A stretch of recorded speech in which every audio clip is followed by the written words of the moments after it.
আসসালামু আলাইকুম English for beginners এই সেশনে আপনাকে স্বাগতম। আজকের ভিডিওতে আমরা সুন্দর একটা স্ট্রাকচার জানবো। কথার কথা এটা হচ্ছে একটা কলম, রাইট? সো আমি বলতে পারি যে this is a pen, right? This is a pen. এখন হচ্ছে যে এই কলমটা আমার দরকার। সো আমি বলতে পারি this is a pen I need. This is a pen I need, right? এটা একটা কলম যেটা আমার দরকার। এখন এইখানে পেনের পরে আসলে বিষয়টা হয়েছে কি, this is a pen that I need. না, আমি কি বলতেছি, this is a pen I need, this is a pen I need. অথবা আমি এটাকে আবার সহজে বলতে পারি I need this pen, I need this pen. এখন ধরেন কথার কথা, আপনি প্রথমে ওই এই পেনটাকে পরিচয় করাই দিচ্ছেন, তারপরে আপনার এইটার প্রয়োজনীয়তা বলতেছেন যে এটা আপনার দরকার। So this is a pen I need. এখন যদি আপনি সরাসরি বলেন যে আহ, এটাকে পরিচয় না করে দিয়ে বলেন যে আই নিড দিস পেন, আমার এই কলমটা দরকার, right? So I need this pen.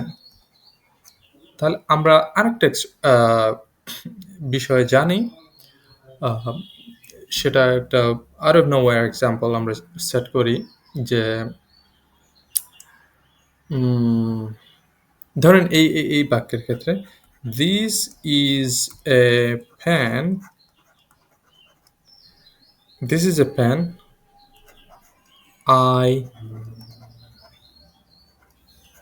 I wrote with or I write with. এটা একটা কলম যেটা দিয়ে আমি লিখি, ঠিক আছে? I wrote I wrote down হবে যে দিস ইজ এ পেন, এটা একটা কলম যেটা দিয়ে আমি লিখতাম, রাইট? এখন যদি আমি বলি যে এটা দিয়ে আমি লিখি, so this is a pen I write with. তাহলে এই বাক্যটাকে আপনি একটু সহজভাবে যদি বলতে চান তাহলে কি হবে, এই ক্ষেত্রে কি আপনি আগেও কলমের পরিচয় দিচ্ছেন, তারপরে সেই কলম দিয়ে আপনার পরিচয়টা কি করেন সেটা আপনি বলতেছেন। এখন যেমন ধরেন আমি বললাম যে আই রাইট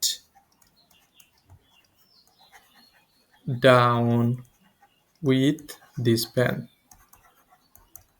আমি এই কলম দিয়ে লিখি, এভাবে বলতে পারি।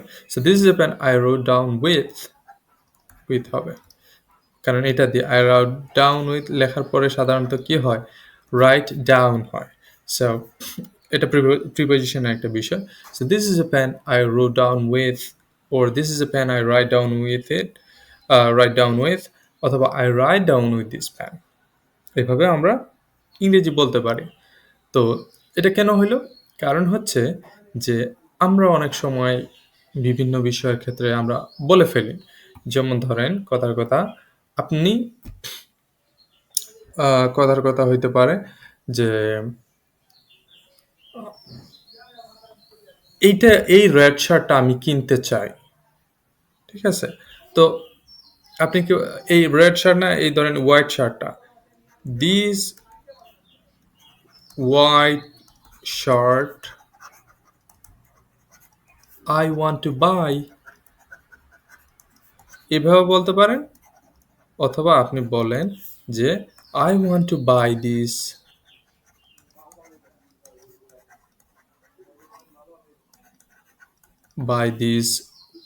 White shirt, that's it. So আপনি যদি কথার কথা শুরুতেই বলে ফেলছেন যে এটা একটা this is this white shirt, তারপরে আপনি যদি আবার কথাকে ঘুরাই ফেলেন, না ঘুরাই আপনি বলেন this white shirt that I need, অথবা this white shirt I need, অথবা this white shirt I want to buy, this white shirt I want to buy this white shirt, whatever you want to do. That's it.